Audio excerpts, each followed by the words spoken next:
MBC 강원 영동 시사 프로그램 라디오 동서남북입니다. 다음은 강원 지역의 이슈를 이야기해보는 동서남북 세상보기 시간입니다. 가톨릭 관동대학교 관광연구소 책임연구원으로 계신 지역시사 칼럼니스트 이재복 평론가와 이야기 나눕니다. 안녕하십니까? 네, 안녕하세요. 네, 오늘은 제279회 강릉시의회 임시회 관전평을 해주신다고 하는데 총평을 먼저 좀 들어볼까요? 네, 제279회 강릉시의회 임시회가 지난 21일부터 오늘이죠. 28일까지의 일정으로 열리고 있습니다. 21일 열린 본회의에서는 자유한국당 강희문, 더불어민주당의 김복자 시의원이 5분 발언이 각각 있었는데요. 인사와 재난대비, 그리고 올림픽 후 지역성장 동력으로서 강원도청 제2청사 신설 요구, 시적절한 내용이었다고 생각을 합니다. 22일부터 진행된 각 상임위에서는 한국당 김기영, 민주당 이재모, 정광민 시의원 등이 대표 발의한 3건의 조례와 조례 개정안 등을 처리를 했습니다. 전체적으로 무난한 회기였습니다만은 아쉬운 점도 많다는 점에서 시약점 정도이지 않을까 이렇게 생각을 합니다. 네, 시약점 정도면 아주 잘한 건 아닌 것 같은데요. 하나씩 좀 자세하게 들어보겠습니다. 먼저 자유 발언 내용부터 분석을 해볼까요? 네, 자유한국당 강희문 시의원은 지난 1964년 강원도 수산사무소에서 시작한 환동해 본부의 기능이 조금 강화되고는 있지만 환동해권에 갖는 의미와 비전에 비하면 턱없이 미흡하다. 그래서 도청 제2청사로 확대해야 된다. 이렇게 주장을 했습니다. 이를 통해서 환동해 특수재난대응단이나 북방논려기지, 동해안권 경제자유구역청 양양공항, 해양관광센터 등을 총괄하면서 동해안 발전에 동력을 확보하자 이렇게 얘기를 했는데요. 대단히 중요한 의미를 갖는다라고 볼 수 있겠습니다.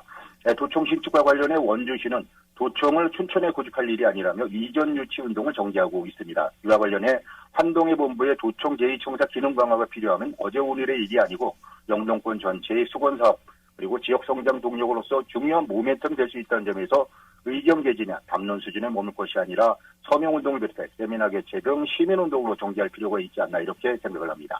네. 자, 그리고 혁신도시 유치 문제도 나왔었죠?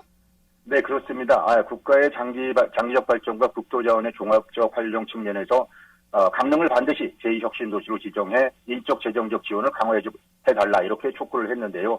그 이후로 강 의원은 1995년 도농통합 당시 춘천 원주 강릉의 인구가 23만 명 내외로 이렇게 출발을 했는데 혁신도시로 선정된 원주는 35만 명, 도청 소재지 춘천은 28만 명으로 증가했는가 하면은 강릉은 21만 명 선으로 퇴보를 했습니다. 제2혁신도시 도청, 제2청사 유치에 적극 나서야 한다고 그렇게 강조를 했는데요. 아쉬운 점은 제2혁신도시 유치의 당위성을 환동해권 및 국가의 북방전진기지, 이에 걸맞는 구체적인 산업유치와 연관성을 보다 구체적으로 짚고 시민들과 영동권 주민들의 조직적인 운동 등 방법론명까지 제시하지 못하고 의견의 제시 정도에 그친 점입니다. 이 부분은 내년 총선과 연계해 반드시 성취해야 될 사안이 아닌가 이렇게 생각을 합니다. 네. 자, 그리고 강릉시의 인사 문제도 지적이 됐다고요?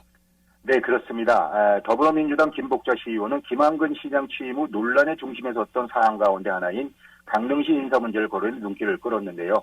논란의 팩트는 이렇습니다. 강릉시가 최근 명예퇴직을 신청한 공보관 후임에 시설직을 임명하는 등 직렬 파괴 인사를 단행한 것인데요. 김 의원은 강릉시가 행정기구 설치 조례 시행규칙을 어기면서까지 적절치 못한 인사를 단행했다. 공무원 조직의 갈등을 일으키지 말고 주민 편의와 복리 증진을 위해 집중할 수 있는 조직을 만들어야 한다. 이렇게 주장을 했습니다. 이어서 공무원들 사이에서 문화예술과장을 공업직으로 임명한 데 이어 시설직을 공보관에 임명하는 등 개청이라 초유의 직렬 파괴 인사가 계속되고 있다. 이럴 거면 직렬을 정할 이유가 없지 않냐. 당혹스러워하고 있다. 이렇게 지적을 했습니다. 네. 이런 인사 문제에 대해서는 강릉시도 어떤 입장 발표가 있었을 것 같은데요. 강릉시는 뭐라고 하던가요? 네. 강릉시 인사 담당 부서는 인사풀이 워낙 좁다 보니까 적임자를 찾기가 힘들다. 그래서 최적의 인물을 찾기 위해 몇몇 부서장에 대해서 불가피하게 직렬에 구애받지 않고 발탁 인사를 단행을 했다. 조직의 활력을 불어넣는 계기가 될 것이다. 이렇게 기대를 한다고 밝혔는데요. 제가 볼 때는 참 궁색해 보이는 답변이라고 생각을 합니다. 이유는 현재 시 6급 이상 공무원 중 직렬에 부합하지 않는 보직은 6급 담당급 13명, 5급 과장급 4명 등입니다. 이들 가운데 직렬 분류와 다소 어긋나 보이는 인사는 앞서 김 의원이 밝힌 직급의 자리와 직렬인 여성 청소년 가족과장, 호남 이동장 자리에 복지직이 일하고 있기 때문입니다. 특히 업무의 특성과 전문성 등을 고려할 때 개방형 공모를 통해 외부 전문인사 수혈도 고려를 할 수가 있겠는데요. 시장이 자신의 입맛에 맞는 외부 인사 영입을 위한 여론조성 차원에서 정반대의 직급을 앉혀놓는 사전 포석의 의미는 아닌가 이런 생각도 듭니다. 그렇군요. 자, 이 외에도 조금 아쉬움이 남는 대표적인 사안이 있다면 어떤 게 있을까요? 우선 지적할 내용은 제1회 강릉국제영화제의 시드머니, 즉 종잣돈 예산의 대폭 증액 문제인데요. 당초 예산 12억 원에 2배가 넘게 증액된 28억 원을 편성해서 의회에 제출해 통과시켜달라 이렇게 했습니다. 다음 달 8일부터 14일까지 일주일간의 예산으로 28억 원을 쓰겠다는 것인데요. 시는 당초 이번 영화제를 소규모 예산으로 예비대회 형식으로 추진하고자 했지만 김동우 조직위원장 영입 등으로 국제영화제 수준에 부합하는 규모로 진행하기로 한 것이 증액 배경이라고 밝혔습니다.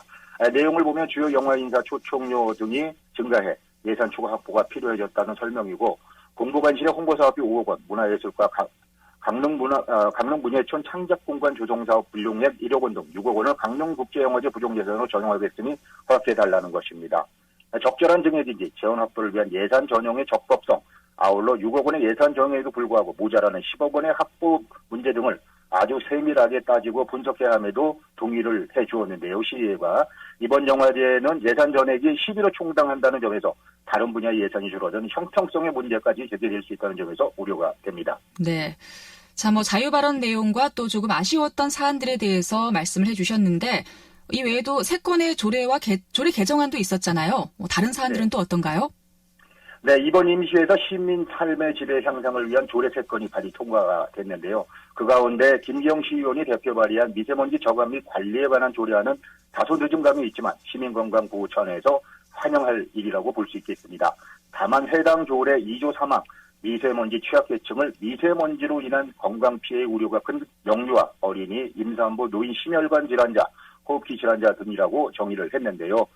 농어촌의 고령화 문제와 영농 영어 시기에 하루 중 거의 대부분을 야외에서 활동하는 작업 환경 등을 고려할 때 취약계층에 이들을 포함시키고 지원과 지속적인 관리를 해줘야 할 것으로 보입니다. 이것이 또 입법 취지와도 부합하고요. 그렇군요. 자, 이번 강릉시에서 여러 가지 전체적으로 무난한 회기였으나 아쉬운 점도 많았다. C학점 정도다라고 말씀을 해주셨었는데요. 다음번에는 A학점이 될 수 있도록 조금 더 노력을 해주셨으면 좋겠다는 생각이 듭니다. 자, 세상보기 시사 칼럼니스트 이재복 평론가와 함께 이야기 나눴습니다. 고맙습니다. 네, 감사합니다.